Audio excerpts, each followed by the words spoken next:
রাস্তা পায়ে চললে কথা জানতে চাই এমন। রাস্তা ছাড়ো, ফালতু কথার সময় আমার নাই। পথে ঘাটে সালাম কালাম ভাল লাগে না চাই। একই কথা বললে তুমি, ভাল লাগে না সালাম। শোনো নবীজি দিনের কথা, পড়নি খোদার কালাম। আসলে তুমি খোদার কালাম জানবো কেমন করে?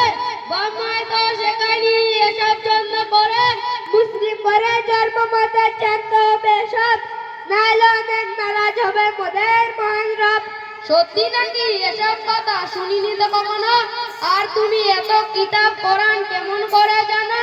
এই যে আমি যাচ্ছি দেখো কিতাব নিয়ে হাতে, কোরআন হাদিস কত কিছু শিখবো মক্তবে। মক্তবেতে আর কি শিখায় একটু খুলে বলো। এসব কথা শুনতে আমার লাগছে বড় ভালো। শুনছি শুদ্ধ করা, শুদ্ধ নামাজ, হালাল হারাম যত, খাবার পরে সত্য আরো আছে কত। প্রজন্ম পর সুন্নত জ্ঞান আহরণ করি, আদব আখলা শিষ্টাচারের মধ্যে জীবন করি। ভাইটি আমি ভাবছি মনে আমিও তোমার মতো পড়বো মুখে খোদার কালাম, নবীর কথা জানবো শত শত। শুনছি সব, কিন্তু আমার সময় কাটা প্রাইভেট পড়াশোনা, হাতের লেখা ছবি আঁকা শিখছি গীতের মালা।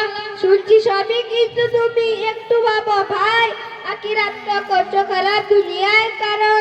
দেখছো খেলছো বলছো তুমি সারাটা দিন জুড়ে, ওই যে একটু সময় রেখে দিন শিক্ষার ধরে।